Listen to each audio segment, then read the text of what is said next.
Okay, we've seen this before. I want to just show you again. So look at this. Cloth workers, $9 a week. Linen workers, $11 a week. Iron workers, $7. Lumber workers, $6 a week. Leather, $7 a week. Paper, $6 a week. What? What? What is our minimum wage, which is ridiculous, in 2020 is $7, I think, and 25 cents an hour. And that's how much people would make in a whole week if they were lucky. So the fat cats make millions and millions. Millions. Vanderbilt, Jay Gould, everybody made millions of dollars up at the top. But the workers were paid nothing. Again, America was built on the backs, you can see, on the backs of workers. So many Gilded Age Americans believed unequal distribution of wealth was natural, that socialist-style interventions for individuals promoted laziness, and that God would prefer philanthropic donations by the wealthy to benefit society as a whole. So you're going to see some of the very wealthiest captains of industry are going to give back. But giving back, they made libraries, and many of the libraries, poor people were booted out. They wouldn't even let some poor people in there. They made music halls, Carnegie Hall. They made Carnegie Mellon University, Vanderbilt University, Duke University, Belmont University. Belmont is railroads, just like Vanderbilt. Belmont is railroads. So the very rich supposedly are being philanthropic even today, but some of the things, especially then, that were built, all still only affected the very wealthy. Poor people weren't going to the opera house. How is that giving back? Poor people weren't going to these beautiful colleges. And so it is philanthropic, but is it? So unequal distribution of wealth. So we're going to start having these socialist ideas that came from Europe with all of these immigrants and Karl Marx in the Communist Manifesto. So new cultural and intellectual movements, social Darwinism and the gospel of wealth, tried to justify the social order of the Gilded Age. All right, so you have to know about social Darwinism and the gospel of wealth in the Gilded Age. Sumner, if we should set a limit to the accumulation of wealth, we should say to our most valuable producers, we do not want you to do us the services which you best understand how to perform. Beyond a certain point, it would be like killing off our generals in war. Social Darwinism and the gospel of wealth. Okay, Carnegie's gospel of wealth encouraged Christians to work hard and accumulate wealth. He supposedly pulled himself up by his bootstraps. Not supposedly. He pulled himself up by his bootstraps and was a poor immigrant and became one of the wealthiest men in the entire country. So we're going to have Horatio Alger. Horatio Alger, I think he's on your benchmarks. Horatio Alger is going to write all of these books that are these like, you can do it. Pull yourselves up by your bootstrap like Carnegie did. You can do it. Like you can become rich and powerful by starting to work hard. If you just work harder, you're going to get rich and powerful. But it's just not the case. It's 0.0000001% of the population. Even today, everybody's not Bill Gates or Zuckerberg, right? So you have to know the gospel of wealth, the gospel of wealth, the gospel of wealth is Carnegie. The gospel of wealth justified success of those at the top of socioeconomic structure as both appropriate and inevitable, that there was something inherently inside of them, inherent in them, that made them be what they are, that there is something inherent in them that made them that they were destined to be this. They were always going to be this super successful person.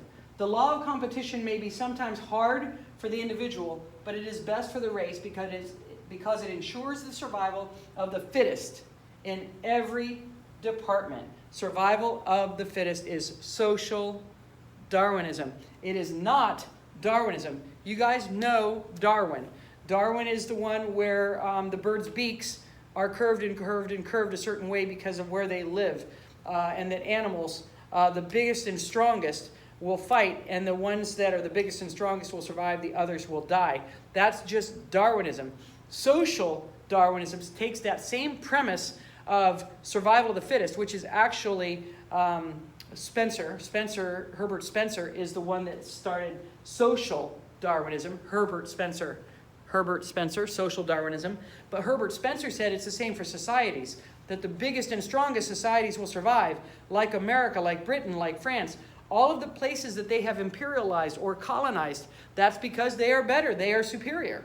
It's Darwin, that they are the better, the stronger people, and as a result, they're going to be the better and stronger people on the earth. And too bad about the other people. That's like the ram that's not strong enough and is ultimately going to die.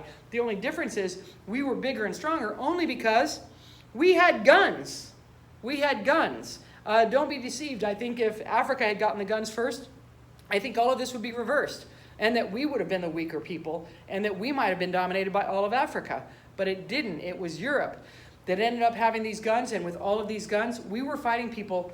Indiana Jones, the poster that I have in my room of me, it looks like Indiana Jones. It's from an Indiana Jones movie. Indiana Jones, famously in one of his movies, is confronted by some guy in another country wielding swords and knives and doing all of this stuff, and this big, strong, huge guy, and Indiana Jones just kind of looks at him and pulls out his gun and just kills him. Because survival of the fittest doesn't mean you're the biggest, strongest person in the entire classroom, or in the entire world. Sorry, I do it in class. The entire world. It just means that you have the latest, greatest technology. And so a big, huge, strong, powerful man can be killed just by the drop of a gun because you have the best technology. That's social Darwinism. Taking Darwin and not using it about animals or plants, but talking about it with societies and militaries and armies and navies. The gospel of wealth justified success of those at the top of the socio-economic structure as both appropriate and inevitable. The law of competition may be sometimes hard for the individual, but it is best for the race because it ensures the survival of the fittest in every department. It is best for the race. So we, the white people, are the better ones, the stronger, the best race. That's what social Darwinism is trying to say. We're going to have laws that are going to be passed. Hitler is going to come to us because we started having programs to create this master race. We did that here first before Hitler started doing that, and we did that by all sorts of not appropriate means, and I'll talk about that in our future. So the gospel of wealth depended on a social Darwinian view of society in which survival of the fittest meant that the poor were unfit and therefore deserved no help, because they're just like that ram on the mountaintop that tumbled down because he wasn't strongest and went to his death. The poor are just ultimately going to die, but that's better because we're going to have a bigger, stronger stock of human beings when all of these poor that are unfit to survive don't survive. So the guy that got his arm cut off in the meatpacking plant and lost his job and probably his life, according to social Darwinists, why did you get your arm cut off? You weren't smart enough to not get your arm cut off, and now you have to die. But it's good for us because now you're not going to breed and make other unfit people. That's what social Darwinism is. The drunkard in the gutter is just where he ought to be. It's something about him, something innate about him, that he is not supposed to survive.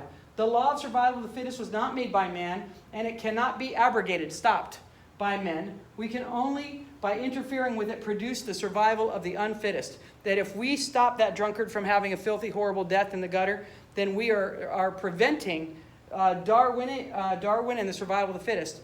And so we wouldn't want to do that. According to social Darwinists, we need to let him die so he doesn't reproduce and make other weaker individuals. That we need to have the strongest, best people, which is, this is what Hitler's going to come up with all of this Nazism. But a lot of those ideas originated here in the United States of America. Some leaders believed the wealthy had an obligation to help the less fortunate. The government provided no social safety net at this time. So again, that's over here. Those are progressive ideas that in our future are going to be Teddy, Taft, and Wilson with the progressive presidents. Progressive ideas is that we should have a social safety net. FDR is going to create a social safety net in the future. Many of us are counting on it right now in this time of a pandemic. We're counting on unemployment. We are counting on help from the government. We're counting on medical care and help. So other people on the left believe that we should help people, and they don't believe in social Darwinism. Herbert Spencer, social Darwinism. The Rockefeller Foundation contributed $14 billion to medical research dramatically impacting global health. This includes wiping out yellow fever, malaria, and the widespread use of penicillin to combat bacterial infections. The foundation has saved millions of lives. That is not a social Darwinian act to do that. They did not just let people die. Again, the very, very wealthy, the wealthy had leisure in their lives. Leisure is recreation. The word recreation comes from the word recreation. You are recreating yourselves when you are recreating. So recreating is going hiking in the woods, going for a walk in the park, playing some game outside. Leisure and recreation was something only the wealthy could do in the late 19th century. Everybody else was working 12, 14, 16 hours a day, and when they weren't working, they were just trying to survive, trying to have enough food to eat, trying to have a place to live. Little children were working. There's no such thing as recreation unless you were middle class or upper class in the late 19th century, early 20th century. So a lot of these rich men established foundations to build libraries, museums, cure disease, promote education. Many people built universities, they built libraries, opera houses, museums. Again, none of that stuff, it was philanthropic. They gave their money to create these. However, no poor people were going in museums or opera houses, so it wasn't really helping the poor, but it was still being philanthropic. Philanthropy is when you give your money to create other things to help other people, but it was never helping the poor. Jane Addams, Hull House, that was to help the poor, the immigrants. Carnegie. That's, Carnegie equals Homestead Steelworks. He was the rags to riches one that Horatio Alger is going to write about in his book, these rags to riches stories. Andrew Carnegie. Lots and lots of money. Oh, there it is. Today's dollars, what is that? I don't know what that is. Is that billion? $7 billion? I mean, this is what people had to do. The husbands were working in factories. The wives had to take care of children, the littlest children. So they would have lots and lots of laundry that they would have to do to try to make money. The wealthy discouraged giving money to the poor, arguing it promoted laziness. Nobody was being lazy. Most of these people were working their tails off day and night just to survive. They had little ones that they had to feed, and they had to work even in their own homes just to try to have enough to survive. Okay, so I'm going to stop there at the Socialist League. We will talk about that more in our next video, and I will see you later today, some of you. Peace.